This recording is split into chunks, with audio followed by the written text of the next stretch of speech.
السلام عليكم، ازيكم يا بنات؟ عاملين ايه؟ يا رب تكونوا بصحة وخير وسعادة يا رب ان شاء الله. وحشتوني خالص من الفيديو اللي فات والله.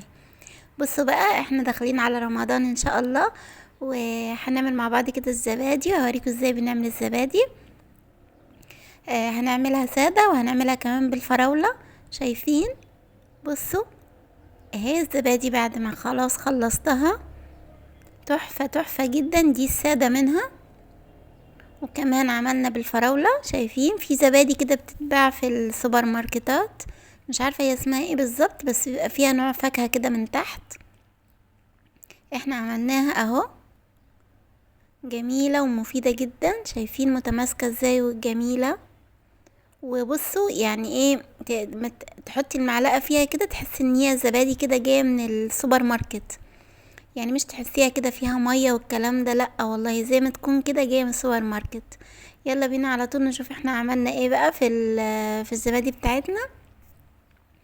اول حاجة كده رحت جبت ايه علبة زبادي، وجبت هنا 2 كيلو من اللبن، اللي هو ايه لبن بخيره. تمام، في كيس هو ال2 كيلو ده. جبته وسخنته كده، خليته يسخن وسبته يبرد. سبته يبرد على يعني ايه، تحطي صباعك فيه كده انت تستحمليه. تمام، انا سخنته في الميكرويف، انت عايز تسخني على البوتاجاز براحتك سخني. هتاخدي كده شوية من اللبن اللي احنا عملناه، وتروحي حطاه على علبة الزبادي في الاول. عشان ايه؟ يعني درجة الحرارة بتاعت علبة الزبادي تبقى مناسبة للبن، متبقاش واحدة ساقعة واحدة سخنة فيهم، لا. شوية اللبن اللي احنا حطيناهم دول وبقلبهم دلوقتي بيعملوا تعادل في درجة الحرارة، وتقلبيهم كويس خالص لحد ما يتجانسوا كده مع بعض. وبعدين تيجي ايه بقى، منزلاهم على الكمية كلها بتاعة اللبن. شايفين؟ خلاص نزلناهم كده.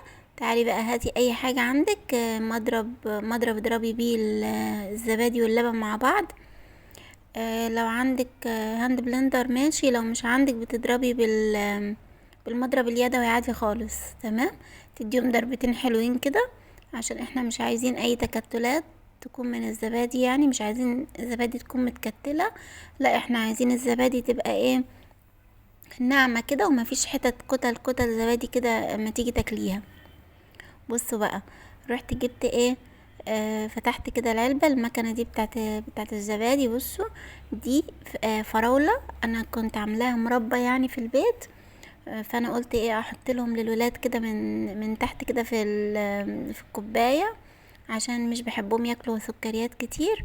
فقلت يعني هما الزبادي لازم يحطوا لها سكر، فبدل ما يحطوا لها سكر وتبقى حاجة مش مفيدة، لا انا هعمل لهم مربى فراولة. ويحطوا ايه المربى، تبقى المربى هي ايه بالسكر بتاعها، يعني يبقوا استفادوا بالمربى. شايفين؟ هبقى اقول لكم الطريقة بتاعت المربى انا عملتها ازاي. بصوا بقى، خلاص حطيت كده اهو.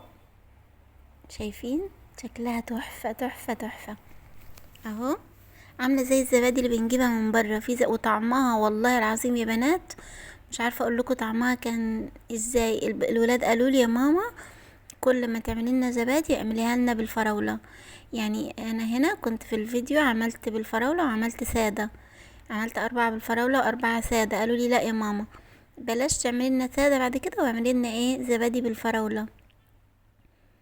اهو كده. اصلا ايه الولاد لما بيجوا ياكلوا الفاكهة دي بياكلوا منها حتة ويسيبوا، ياكلوا منها حتة ويسيبوا. انا قلت ايه، افيدهم بيها يعني. الفراولة عملتها ازاي، انا هعمل لكم فيديو بيها ان شاء الله، بس مؤقتا كده عشان لو حد عايز يعمل. بتحطي الفراولة وتحطي عليها سكر وتحطيها على البوتاجاز، تحطي عليها بصي زي معلقتين مية كده، وتحطيها على البوتاجاز او نص كوباية مية، وايه تحطيها على نار واطية. وبعد ما خلاص كده تحسيها ان هي دابت كده في نفسها، تروحي ايه ضرباها كده، هرساها بالهراسة، او لو هاند بلندر اضربيها بالهاند بلندر. بصوا يا بنات اهي كده خلصت بقى ايه ال4 كوبايات اللي هما بتوع الفراولة.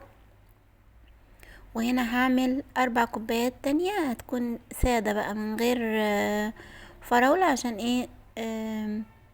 احنا طبعا سكر وكده، فلا مش هينفع ان احنا ناكل بمربى فراولة. واعتمديها، بصي مربى الفراولة دي حلوة، اعتمديها، اعمليها واعتمديها، طلعت تحفة تحفة.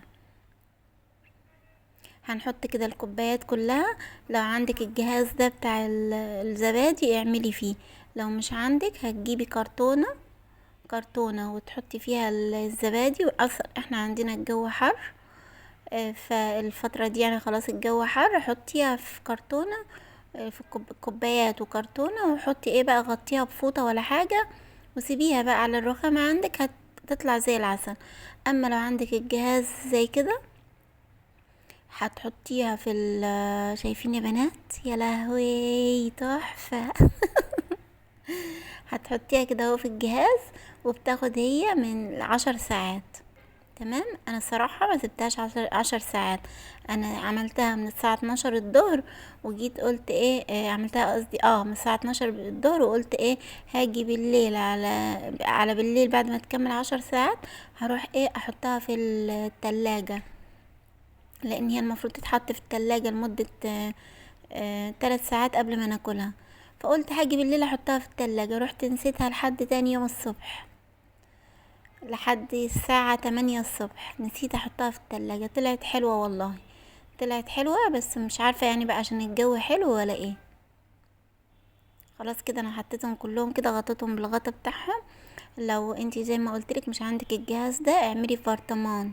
انا اوقات كتير قبل ما اجيب الجهاز ده كنت بعملها في برطمان، واغطي البرطمان بالغطا بتاعه. تمام. حطيت كده الكمية كلها.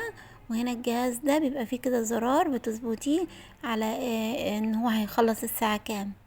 يعني مثلا هيخلص الساعة 12، بتظبطيه على الساعة 12 عشان ما تنسيش يعني. اما هو لازم تفصليه، يعني انتي لازم تفصليه عشان يبقى كده خلاص خلص الشغل بتاعه. حطيتها كده خلاص، وهسيبها بقى زي ما قلتلكوا 10 ساعات. هنا بعد ما خلاص الزبادي طلعت وخلاص خلصت، لسه هنحطها في التلاجة، بس انا هوريكم القوام بتاعها قبل ما نحطها في التلاجة. بصوا يا بنات، شايفين؟ دي الزبادي السادة اهي، تحفة تحفة تحفة جدا والله. دي الزبادي السادة. انا عايزة افتح العبوة مش راضية تتفتح. هحاول كده افتحها. بصوا بقى اهي، متماسكة وجوسي ومش بصوا يعني إيه، كريمي كده ومتماسكة جدا جدا. بصوا يا بنات اهو، هقلبها لكم اهو، شايفين؟ مفيش اي حاجة نزلت منها، واصلا ما فيهاش مية، مفيش فيها مية اهو يا بنات. كمان هوريكم التانية اللي هي بالفراولة، متماسكة جدا وحلوة. واللي هي السادة طلعت زي اللي احنا بنشتريها على طول من المحلات، والتانية اللي بالفراولة طلعت بردك نفس الحكاية زي اللي بنشتريها من المحلات. بصوا يا بنات، ما فيهاش ولا مية ابدا ابدا ابدا. وهي حطيتها لكم على وشها عشان تشوفوا اذا كانت هي متماسكة ولا لا. تحفة يا بنات، جربوها. اللي مش عنده زي ما قلت لكم المكنة دي، بتعمليها في برطمان او بتعملي في كوبايات عادية، وتحطيها في كرتونة وتلفي حوالين الزبادي كده فوطة، وبتطلع زي المكنة دي بالظبط. بس اهم حاجة يا بنات، اللبن تكون درجة حرارته زي ما قلتلكوا، تحطي صباعك فيه كده، تبقي تقدري تستحمليه، ما يبقاش سخن خالص عشان ما يبوظش الخميرة بتاعت الزبادي. والزبادي كمان تبقى نوع حلو يعني، ما تبقاش اي نوع كده مش كويس، لا الزبادي يبقى نوع كويس. واللبن ما يبقاش سخن، عشان لو اللبن كان سخن الزبادي مش تبقى حلوة معاكي، مش هتطلع كويسة. يلا بقى، باي باي.